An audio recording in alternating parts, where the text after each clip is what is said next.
The funny thing about a redesign is that users hate redesigns. Nobody wants a redesign. Telling a really compelling story with really good versions of it. We're not just describing it in a document, right? It's like, this is the future. You can see it, you can feel it, you can touch it. Then there's one more thing from a technical standpoint, which was an absolute game changer. I'm never going to do it differently ever again, which was we built and started using a working version immediately, like on day one.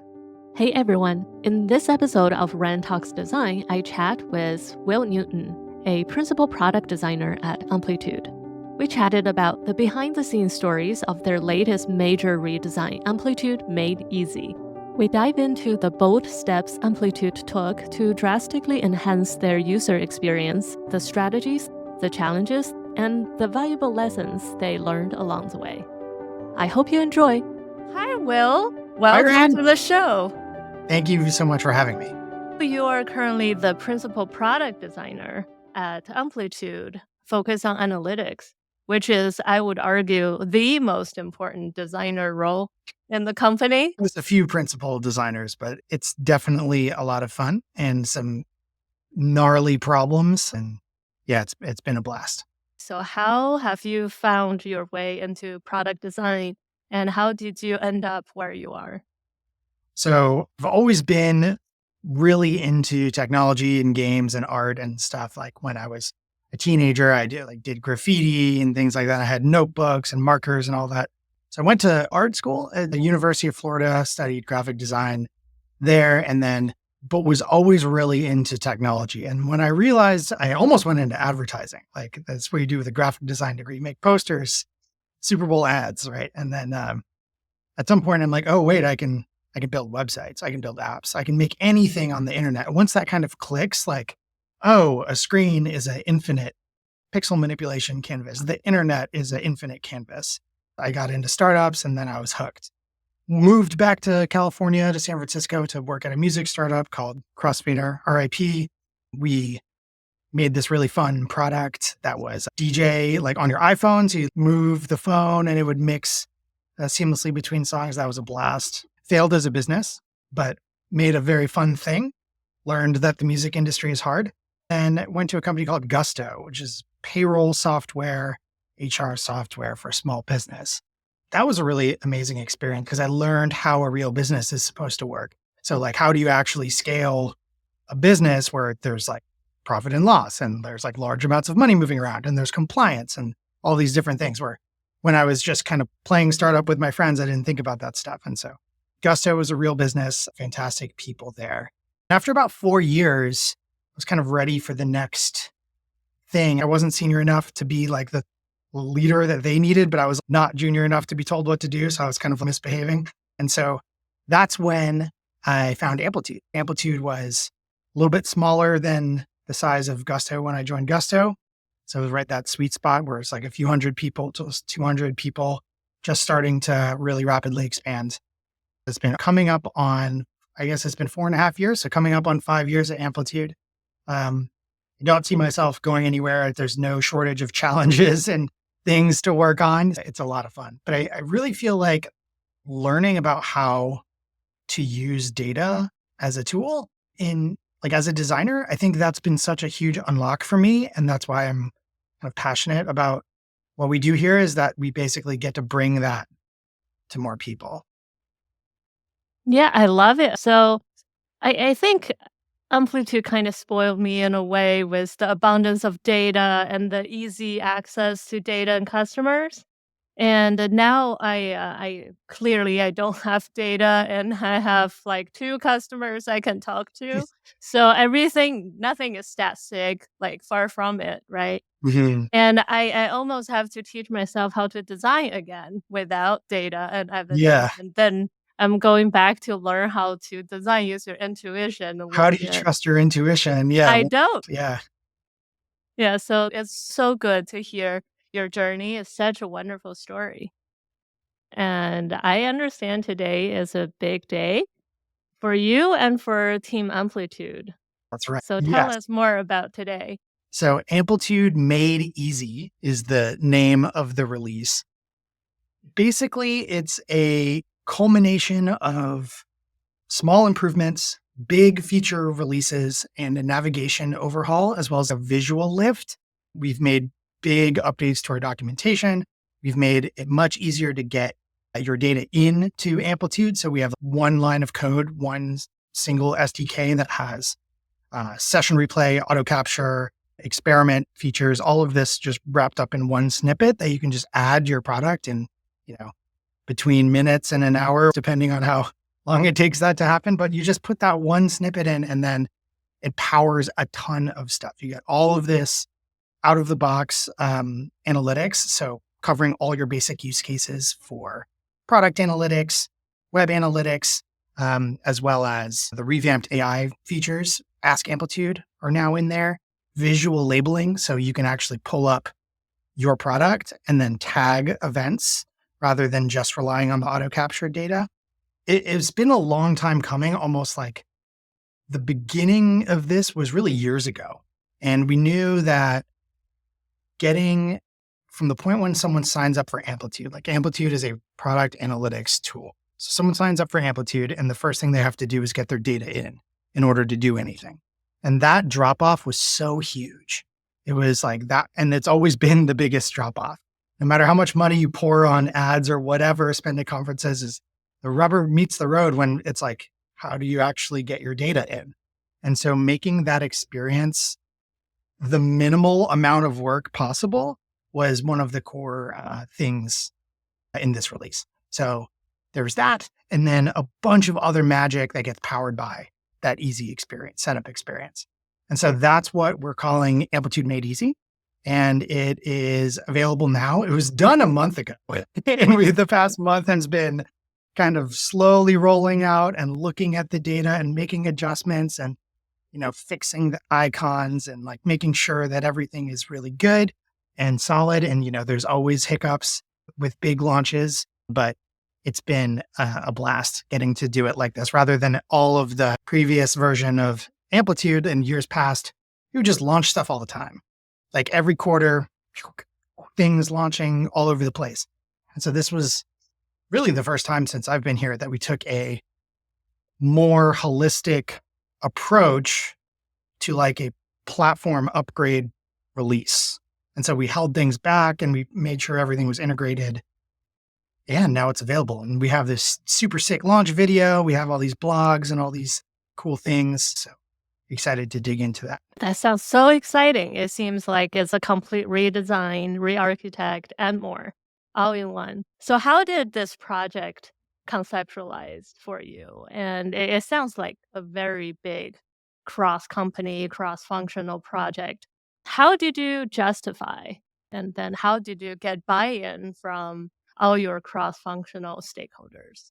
Yeah. So this type of thing, so we call it kind of a redesign. Redesign is a loaded term for a lot. It means different things to different people. The funny thing about a redesign is that users hate redesigns. Nobody wants a redesign thing that they have and they already know how it works and they don't want it to be different. Why would they want that? The case for why we needed to make such a sweeping change was really about all future users. And that was really the framing was, yes, we know Amplitude is powerful. We also know that there's a steep learning curve and it's hard to use and the activation conversion is very low and the setup needs to be much easier. And if it was, then that would result in, much more growth, right? So the case was really about how do we make the new account and new user experience so much better? Like it has to be step function better. And then how do we make it so that we can continue to keep adding features and functionality and products, like product services to Amplitude? So that was like our internal problem. So we had an external problem, which is like, growth. We need to make it easier to use so people have an easier time getting in the door and then make it easier for them to be successful so that they retain. So there's that side of the world. And then we don't have enough space to put new stuff. Like, where do things go? Like, this app doesn't make sense. It's just a Frankenstein of features that have been cobbled onto each other over time. There were a number of decisions that were made, like short-term decisions that teams had to make, not pointing fingers at anybody, but like people had to make suboptimal decisions because there wasn't a way for them to make the right decision. So this is the old Amplitude navigation. So this bar at the top had everything, right? And so you have these different areas where you can go in, and then each of these areas had their own kind of sub navigation here. And this is basically how the experience was organized. And the thing that was difficult about this was there wasn't enough horizontal space to keep adding stuff. We jammed session replay inside of user lookup. And so it said users and sessions. You know what I mean? Like that's just one specific example. And then like there's a bunch of stuff in here and it's all, how are they all related to each other? So you have this top area and then there's a bunch of stuff over here that no one really interacted with. Basically the new paradigm is that we have sort of this collapsible accordion here. So everything has been kind of worked and reorganized and a whole bunch of new stuff has been added. You see there's a little icon bug right here. This should be fixed in the next 15 minutes or so. Nothing like testing in production.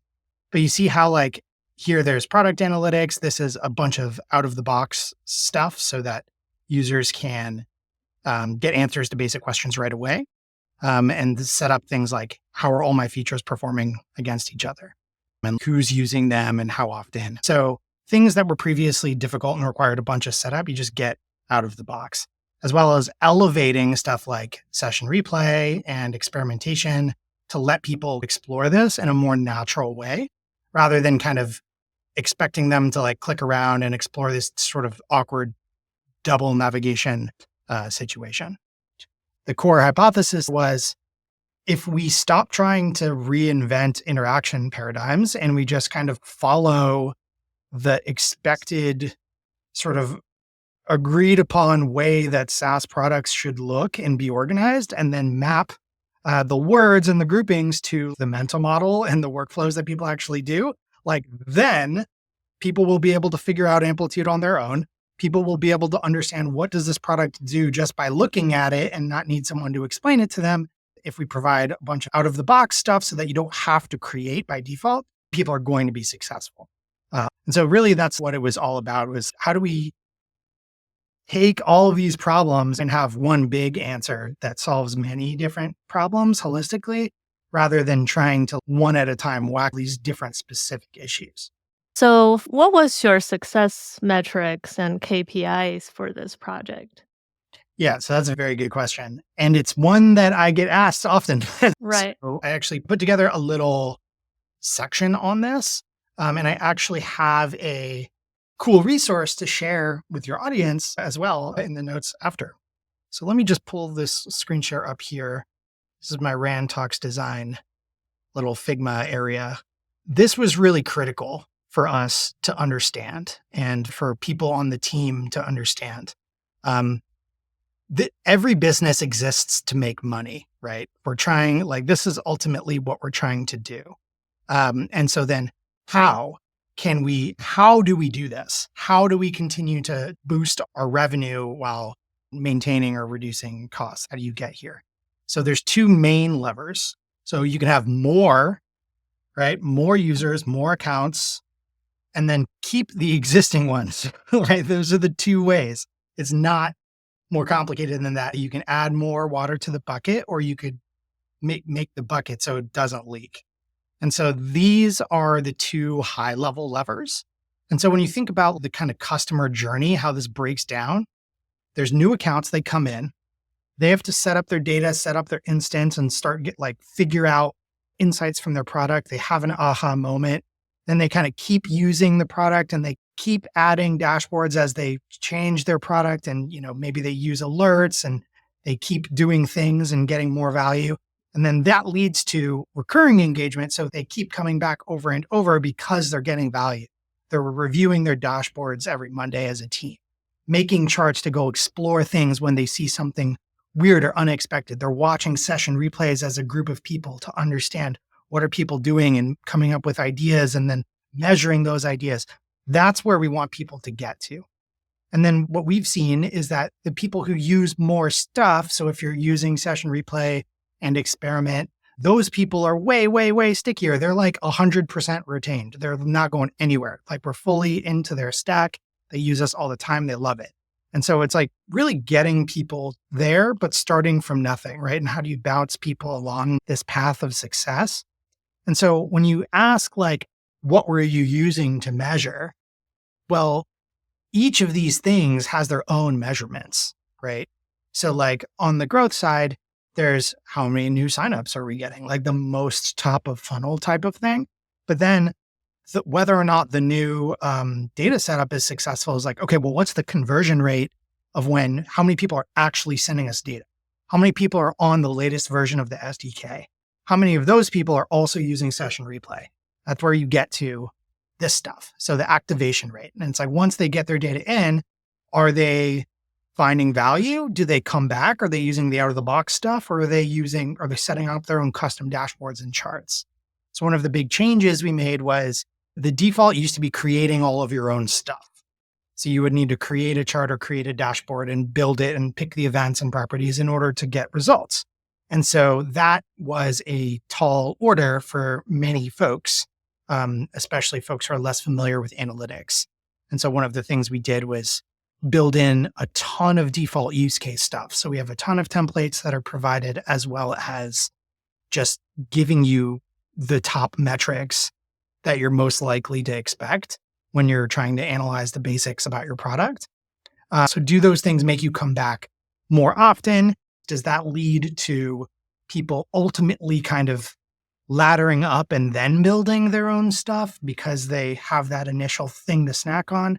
What we're seeing is that people who engage with out of the box stuff are actually more likely to go and create their own stuff rather than people who are just left to create from scratch. And so I think that has to do with the way that people learn. So it's easier to respond to something rather than building something from scratch. What is your product? What is your industry? What is the shape of your data? People have to learn all of that. It's a tough cookie to eat because, yeah, it's just a super steep learning curve. So did everything that we could to try and reduce that. And so ultimately, this is a suite of different things that we were looking at. It was really important to have qualitative inputs as well. So one of the things that we did with this was we had a dedicated phase where we just did our own sort of expert audit, is what we called it. So we did reviews and sort of focus groups with different teams in the company. And so we got together the designers and we all looked at it. We got together sales and CSMs and we looked at what we were doing, and we got the PMs together, we got engineering together, and we were looking for different feedback from each of these groups. And we would cross-reference that with what we were seeing in the data. So here's just like one fun example. This isn't like a success metric, but this is just like how we used data to make decisions. So one of the things we would do is look at, when people are opting into the new experience and then they opt out of the new experience, what do they do immediately following that? And so that was a way to kind of suss out, like, where are people getting stuck and frustrated to where they give up? And then they go and do the thing that they were trying to do because they are familiar with the old interface. And so what was funniest about this was the second most common thing people would do when they opted out was just opt back in. And the reason for that was because we put the button in the same place as where the settings button was. So people were like accidentally opting out at a higher rate than we would expect, which was funny. But yeah, we used a bunch of different metrics. And I think this one was the one that I think was most interesting to me. So what this is looking at is, what is the percentage of users that are using the navigation versus not using the navigation? What is the percentage of those users that are navigating to the different areas of the product? Viewing the cohort page, viewing the session replay page, viewing the releases page, looking at the out-of-the-box analysis stuff, there was a substantial increase of people looking at these areas of the product versus before. So looking at the cohorts page was like an 8x improvement. Same with releases. looking at session replay, it's like a 5x improvement, 2.5x improvement of number of people looking at the out of the box analysis stuff. An experiment as well. It's almost a 4x improvement for people checking out the experiment area of the product. It's like, what is this actually measuring, right? It's like, this is measuring, are people exploring the app, right? It's supposed to let you get around. It's like the arteries of the experience. We use a number of different metrics to point to the different parts of the user experience along the journey. And then there's these higher level metrics that or they're not even metrics. They're just like data explorations where we can look at, okay, is this working the way that we expect it to work? What's going on? What are people doing differently? And sort of look at some of those things and then combining all of that with what's the feedback that we're getting? What's the feedback that we're getting from ourselves internally, and then as well as from customers, early testers, unmoderated like usability testing. We showed a ton of people who had never heard of Amplitude before all of this and measure like, hey, are they able to figure out and get through basic tasks? Are they able to tell us what they think this product does? Like, how do you find X, where X is an important workflow? And what we saw was that it was. And so then it's like, great. So now, we have that confidence that this is better. And so now it's all about how do we roll it out in a thoughtful way and change manage and help people adapt, because nobody wants their navigation on a tool they use every day to just suddenly be different. Like, nobody wants that. And so one of the biggest challenges has been, how do we go about doing that in a thoughtful way? I like your approach. So a lot of people, they're looking for, like, I want a North Star metric, one metric that rules all. But Yep. that's kind of not really realistic in real life, especially you're tackling a very complex project that touches everything, like nav redesign, visual redesign, and usability improvements all together. So instead, you use this cocktail collection Yeah. of metrics at every step of the funnel to Right. show like how your product's doing on all levels. There's definitely something about the North Star metric framework that is true. I'm not saying that it's not a real thing, because it is. It's just hard. If you don't have a North Star metric, it's hard to just whip one up. It has to be, that's its own thing. And at Amplitude, we have had the North Star metric weekly learning users for a very long time. And so that is now kind of being re-examined. Is that really the way that we should be measuring proxy for customer value? And so there's a few different contenders. Is it engagement? The problem with engagement is you can get a ton of value from automations and things coming out of Amplitude that doesn't have any engagement. And it's like, how do we measure that? So we're re-examining what should our North Star metric be.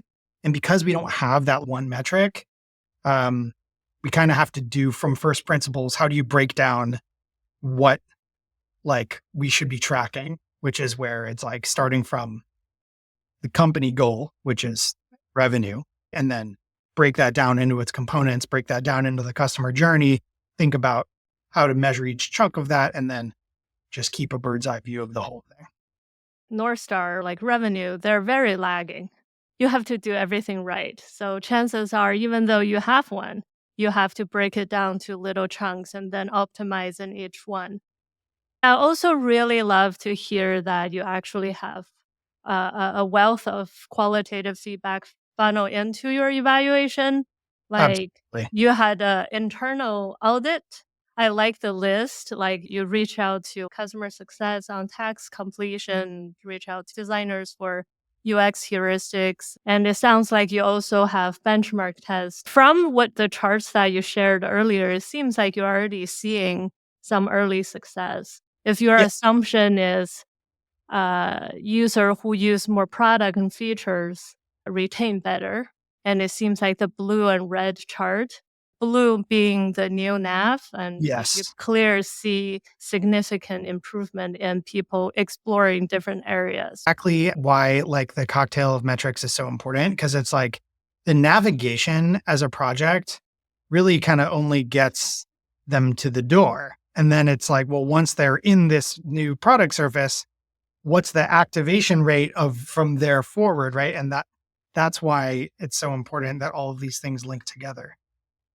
Yeah, so we talked about this project is largely for the net new users. Also, And new like end users at existing companies too, right? I Wasn't see. like Yeah. super optimized, is that those folks stand to benefit as well. So, what was your plan for the existing users? So, when we talk about redesign and people hate redesign and stories like that, what we're talking about are existing users, especially power users. Oh yeah. They are already like living, breathing, loving Amplitude, and then suddenly it like your apps look completely different. So, what was your plans for them, and how did you de-risk? So I think this redesign was less stressful than when we redesigned the chart controls. I've been through this before, and I did something that really annoyed a lot of people in the past, but then we pushed through it and optimized it, and then it was so clear the metric benefit after the fact. When you look at the create to save conversion rate for charts year over year, it's like 20 to 30% higher than it was in the past with the old chart controls. That's what happens when you persist and believe, push through the friction of change, when you really believe that something is better and you have evidence that it's better. We had a very conservative rollout plan. When we had the first version of the product that was ready for customers to use, to test, we built the very first version. We're dog fooding it. We're iterating on details. We're making it make sense. We're like, okay, we're going to have to scrap this part. We're going to redo it like this. Like, instead of having it be like a nested slide out, I can show you like the things we were debating. But we basically decided what it was going to be. We're like, okay, this is how it's going to be. This is how it's going to work. Once we had that version, we instantly connected with some of our riskiest types of customers. So the enterprise people who were getting ready to renew, it was difficult to align with the go-to-market folks on how do we engage? Like, is it risky to engage with people like that about us changing everything? Or is it a good thing? Like, we're leaning in and we're showing them our process, and we're giving them tons of time and room to provide input and how to shape it, because we're trying to make it better for them. Ultimately. So it ended up being more of the latter. We got some people on board with like, hey, like, let's talk to your customers. Let's do like a walkthrough and a demo. Let's explain what we're trying to do, how everything ties together, how the navigation is going to be different, all the new stuff they're going to get. And we took their feedback, and the initial wave was overwhelmingly positive with some caveats. And then those caveats became, okay, we have 6 weeks to fix this problem like before we release, which was great. So we kind of like leaned into what we were most afraid of with the first working version. Before we had a working version, we did, some prototype testing. Honestly, we were kind of light on that. I think that like when you think of a redesign, you imagine like having tons of design iterations and doing really rigorous prototype testing. We kind of didn't do that because the whole impetus of what we were doing is like, we are going to make this feel normal. Like, we're going to make this product feel like other SaaS products that people already know. We're going to make it feel like you don't have to learn how to use it. And so we really leaned on our own intuition and competitive analysis, and really picking apart like consumer products and like all of the big sort of SaaS products and other vendors and like complex products, analytics products, and really just tried to arrive at like, okay, what is like when someone comes in, what do they expect? What do they expect to be there? So it was like there was a little bit of a leap of faith involved, like in a little bit of risk taking, but it's the kind of thing where it's like we believed that this was better, and we've been thinking about it for so long, and it's like, okay, we're going to put our chips here and we're going to place this bet and we're going to convince everyone, and then we're going to see how it goes. And over time, obviously, like, you don't want to blindly run off a cliff, but over time you get more and more evidence, right? Which compounds to make the case more and more clear. And then once you reach kind of a tipping point, then everyone everyone gets it and everyone's a supporter. But doing big change there's a lot of resistance. And even from internal teams, there was a lot of concern and resistance. And so, yeah, leaning into talking with the riskiest types of customers, providing a ton of resources for internal employees to use, but then also just resources for external people. So let me actually show you one example. We made a public facing notebook. What are the key features? What's specifically changed in the navigation? Where's stuff been moved to? What comes with it out of the box? And so there's like a little diagram here. It's like this was broken out into two different things. Here's how product analytics works. Here's how web analytics works and what comes with it. This is what's new with user profiles. So almost like a release notes. So this is something that we made for customers as well. And so with a combination of like providing resources, reaching out super early, getting feedback, incorporating that feedback, and then just keeping an eye on the data and like what was happening I think those were the key things. And then there's one more thing from a technical standpoint, which was an absolute game changer. I'm never going to do it differently ever again, which was we built and started using a working version immediately, like on day one. So we built a new version of the navigation and then started using it like in 2 weeks. And Wow. shitty, and there were parts of it that didn't make sense, right? But we just used that. And then that was our source of truth. And so then like every Monday we would meet and had this big messy meeting in FigJam, and there's sticky notes and screenshots everywhere. And we would be like, okay, this is what we need to get done this week. This is the priorities and what we need to execute on the critical path. And then we just kept doing that over and over and over for weeks and weeks until, we started incorporating customer feedback that way. And then we would keep splitting off and like, okay, you guys make something to disable certain features, and you guys make something to fix this performance problem, or now you guys fix this part over here. And then as more and more teams finished developing their features that were going into the release, then we did that integration testing and like making sure that everything was really smooth and making sure that all the new areas looked the same and the layouts were all consistent. And that was a big part of it that I was really excited about as well. But the key there was shipping fast, incrementally, and then like dogfooding and iterating live, so that there was never any like surprise. We were using the new thing the whole time. Yeah. It was really awesome. That's so cool. That velocity. I think dogfooding is very important. Like in the beginning stage, for lack of real data and customer feedback, you have to rely on some sort of feedback, which Right. is dogfooding. Exactly. So earlier when I was talking about like I have to learn how to design with intuition again, what I meant is when you start a project like this, you want to boil the ocean first. So there are just so many different directions. And I personally find it very hard to decide on one. Like, how did you approach setting the direction for this huge project?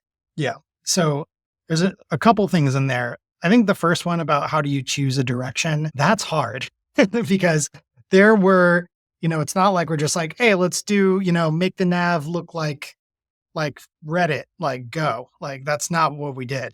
It's simple. When we were thinking about the navigation specifically, there were a number of ways it could be organized. So we're thinking, if you think from first principles about what is SaaS, okay? You have Chrome, you're like logged in, there's things you can do, there's like objects, and then there's like configuration, and then there's like you can make stuff, and there's tasks that you're supposed to do inside the software. And so there was kind of what we had done in the past was we sort of shipped our org chart with respect to the navigation.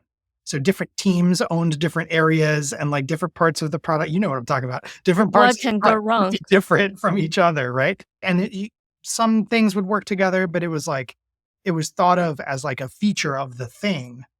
Like make it so that this chart works in a dashboard is like, it should just work, right? There's things that should just work based on how it's built. So like, what would the system look like if we really thought like, what are the atoms of this system? What are the way that the atoms combine? What are those things? What are the things that map to what a user actually thinks about in the real world? Like metrics, features, sessions, pages, like these things that represent parts of their product experience, right? Because that's what you're doing in Amplitude is you're mapping your product experience to something that you're measuring. And there's that translation layer that happens in your head and everyone's data is different. And so it's like, how do you make something that makes sense and is easy to learn when everyone's situation is different? And so there's these kind of ground truth things of like, okay, well, there's certain metrics that everyone technically should understand and care about. And you should be able to customize everything, but we should provide you with a bunch of defaults also. How do we make it so that you can understand everything that's available to you and everything seems like it's in its place? Whereas before it was kind of like things were all over the place a little bit. It was kind of like, it was like cluttered and empty at the same time. Right. And so we're like, how do we fix this problem? And so when we're thinking about the navigation, one of the things that we were debating was, do we organize at the highest level? Navigation is like a folder system. Do we organize the folders? Like, what are the root folders? Do we organize the folders by SKU? So like you have an analytics tab, you have a data tab, you have an experiment tab, and you have a session replay tab or something like that. Basically, I drew out, this is what it would look like if it was SKUs. This is what it would look like if it was objects. This is what it would look like if it was workflows, like task-based. And so, and then just like, I decided, I'm just like, this doesn't work because if we keep adding SKUs, it kind of becomes untenable. And insight or analytics isn't an SKU. It's something that should be everywhere. And so like from a fundamental standpoint, I like rejected the idea that like analytics is a bucket. I thought it should be horizontal. I wrote all this down and the way that I came across with what I thought we should do was just by having the thing that I thought it should be, and then really just making the case by walking through it and explaining, I'm a user coming into Amplitude for the first time, and this is my experience. This is what I'm thinking. I'm able to see the tab that says metrics. I click that. I'm able to see the metrics that are in my product. I'm able to recognize the thing that I'm thinking of from the meeting. And then I'm able to see the experiments that are related to that metric and just demonstrating the relationships and how it all just made sense. Yeah, that's basically how I decided. It was hard though, because it's like you have to make a decision based on imperfect information and kind of a gut sense. And then, people have an opportunity to disagree, but it seemed like everyone understood and it seemed to make sense to folks. Oh, well, I just had a few things like I can just kind of quickly scroll through here as like for some of the things that we were talking about, like how did we get buy-in? How did we get that early confidence? So there's a period of time, like going back, way back in time, we used to have 4 apps with 4 navigations. We put that all into one navigation with the bar at the top that I showed you earlier. And then there was, in kicking off this year, there was a design sprint with some explorations like, oh, what if we made things like workflow based? And, this basically looks like Canva, right? As we were going around looking at other popular apps and we're like, well, what if Amplitude was like this other app? What if Amplitude was like Coinbase? What if Amplitude was like Google or whatever, just kind of going through different things. Some learnings from this: paradox of choice. Too many options is bad. People don't know what to do. So then, there was some writing done by our PM partners. I came back from paternity leave and I was, we were like, hey, it's time to kick off like this thing. We'll go figure it out, which was interesting. So we started with like just kind of high level explorations of like, all right, cool. What are we trying to do? We just want to make this super clean thing over here and reorganize stuff and like just basically slim it down and provide value out of the box. And what does that look like? And what are we actually trying to do? And what are the objects that exist and the relationships? And I think that spending this time up front to kind of answer some of those questions or develop like a point of view on how it should be was really, really useful. And then we spent some time going around to different leadership groups. So like, what are the things that are the biggest threats here? Like, what are the things that you're kind of worried about, but also not super worried about? And then what are the things you're concerned no one's talking about, the elephants? And so we went and reviewed early versions of these ideas with various groups in product leadership, engineering leadership, and all of that culminated into design week. And so this was where we kind of had buy-in at a high level, but we needed to flesh out the details. And so this is where we took the entire design team and we flew out some folks from the brand marketing team too. And we really just went deep on like these different swim lanes. So we had little subgroups and we're like, okay, how do you make Amplitude learnable and make sense from the navigation? How do we make it scalable? How do we make sure everything's connected? How do we have guidance and like, don't make me think sort of things? How do all these things fit together into a way that makes sense? Doing this exercise with the design team, this is like the final page type thing. There was like so many explorations over time. There's like all these different pages that have like tons and tons of designs and like screens from various states and various parts of the journey. Say, look at it loading. Like it broke Figma. So this was like, how we went really wide on like exploring all of the surface and how to make it make sense in the context of the guardrails and the swim lanes that we created based on the vision, right? So we did all that. And then we took that stuff and we revised kind of the core prototype. And so we made a prototype of this is what the app experience looks like in the future with all this stuff neatly tucked in together and interlocking where everything's interoperable and just makes sense.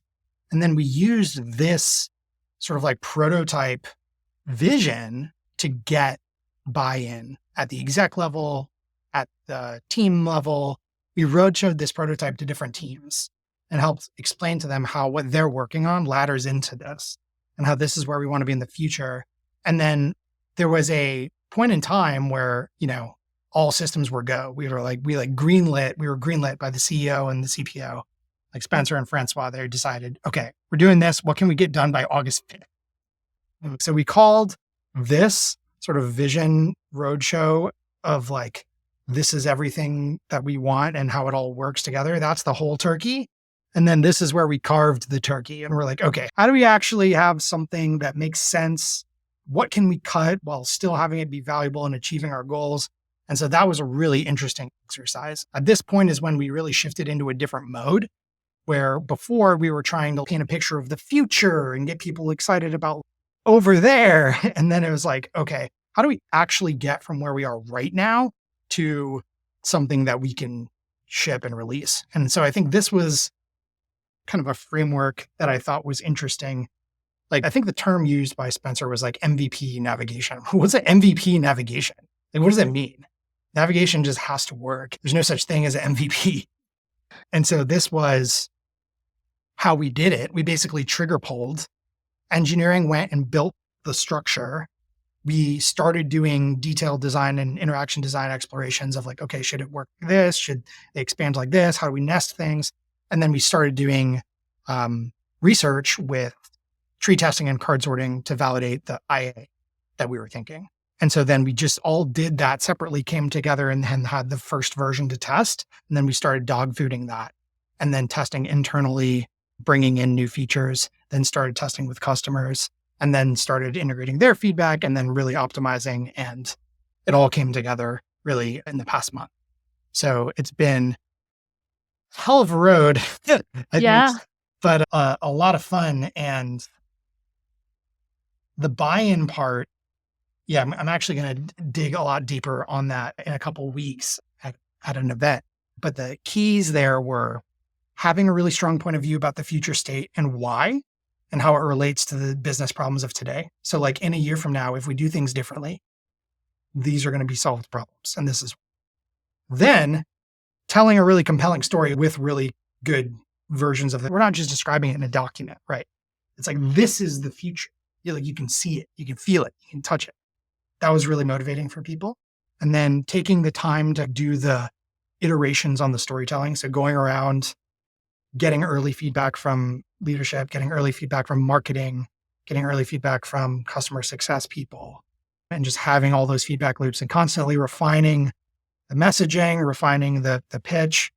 And then when we got to the executive review where we gave the pitch, we were ready. It was refined. And then it was thumbs up. They're like, how soon can we do this? And we're like, well, we just described a future state with an unknown time duration in the future, right? And I'm like, well, what can we have by August 5th? And then you have a different problem, right? It's like, this is greenlit. Now, how do we do this? Do it fast and do it good with, minimal damage to people who don't like change. So yeah, definitely two different aspects. And there was a vibe shift very much in the middle. I think that kind of answers the question. Yeah. So now looking back at like quite a Herculean amount of effort, right? I wonder if you realize you did something like suboptimally and would you change anything? I did a lot of things suboptimally. I think that there were a lot of learnings. I feel like for me personally, I had never coordinated an effort like this before. So there's things that I did that worked really well, and there's things that I would probably do differently. The things that worked really well were just being transparent and inclusive with communication. So the first thing we did was we spun up a Tiger team to scaffold the new navigation and then make sure that there's a point person to coordinate feature flags, make sure that all the projects people are working on are flagged correctly, show up in the navigation, executing. And we stood up a Slack channel. We started having weekly meetings with all the people involved. So there was one on Monday for the core group, one on Wednesday for all the people who were affiliated. So it was like a big meeting. And then one on Friday for the small group to be like, what did we learn this week? What are we changing next week? And we ran that for 16 weeks, something like that. And so one thing I would do differently is I would try to take better care of myself. It was like a very intense period of time with like a lot of, you get tired after that. Like we're not, meant to go full throttle for that long. And so building in some more like breaks or like ebbs and flows to it rather than it being full intensity for 20 weeks, which is pretty much what happened. It's just really difficult to manage decisions that affect lots of other people and try and be diplomatic about it, try and be inclusive about it, but also like firm and like decisive. Moving people's cheese, I think, was something that we weren't really sure how to do it. And so I got the hang of it. But at first it was like I was overly cautious. And then it would take too long and people would be like, well, what about this or whatever? And then I was overly kind of directive where I was like, no, this is happening. We're moving this over here. We're changing this to this. And, that people don't like that. But I was trying to figure out where the happy medium is. Eventually we got there. The coordination aspect was difficult. How do you transparently make decisions and help people feel like, they have a say in things was also a tricky part.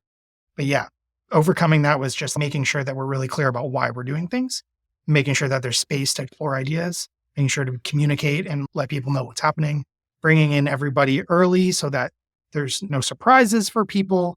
Those are all things that helped a lot and went well, I would say. Well, thank you for sharing and congratulations for a successful launch. Thank you. It's a very, very exciting day here at Amplitude. All right. So up next, we have a lightning round of rapid fire questions. The listeners can learn a little bit more about you, Will, as a person. Yes. Are you ready? I'm ready. Hit me. Great. So what's your go-to coffee order or workday beverage? Okay, workday beverage. This is coconut waters here. Ooh, coconut. I am the main consumer of these at the Amplitude office. I think my record is like 5 in a day. For coffee, I'm preference to the mint mojito from Phil's. That's my favorite. Yum. So are you a digital or analog person? Okay, that's a good question. And it's hard. And I have to fundamentally refute the central premise that there has to be a choice. So I love both. I'm biased towards digital tools because of hybrid, previously Miro and just like whiteboarding with people in digital space, like where we were both at home on our monitors. I love that. It's such a great collaborative tool. But there's nothing that beats just drawing on paper with a pen, right? For yourself. And so I think for like me trying to get ideas out, paper, working with others, digital. Good answer. Are you an early bird or night owl? I think I probably have to say early bird. So I have a young daughter, she's 10 months soon. And I like waking up at 5 in the morning. So I have some time to myself. But What's the last book you read or movie you watched that you would recommend? so I'm going to go with the book. I just finished rereading The Alchemist. It's still on my bedside. Great book. If you haven't read The Alchemist, or if you have read it, read it again. It's just so good. It's such a classic. It's fun. If you weren't a designer, what profession do you think you would likely to pursue? Yeah, this is a tough one because when I was a kid, I wanted to make video games and I make, did too. That's how I end up in tech. yeah, fun. I would just draw maps of games, like make levels for made up games in my head when I was a kid. I love making stuff. So if I wasn't a designer, I would be some other form of maker, whether making games or making tables or making murals or whatever. Okay, so what's the one design tool or app you can't live without? So I feel like saying Figma is a cop out answer, but I do have a claim to fame that I was an early beta tester of Figma. And Oh, so wow. I love Figma. I feel like it changed my life in terms of being able to work well with others, being able to work faster with others.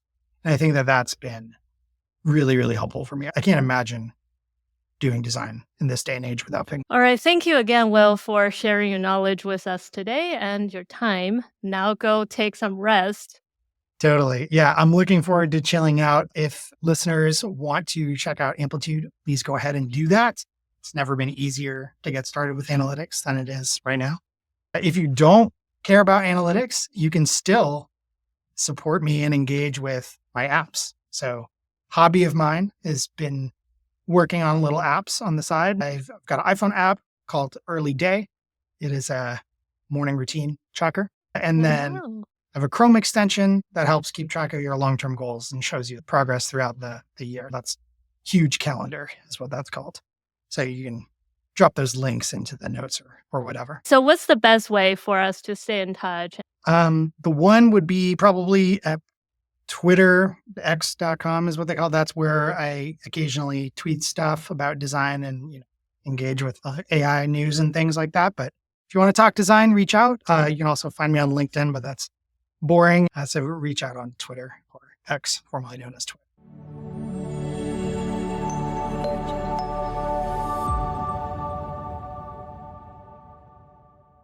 If you enjoyed this episode, I think you might like my conversation with Kyle Lambert from Webflow. In that episode, we talked about his journey getting promoted to staff designer and his creative side projects.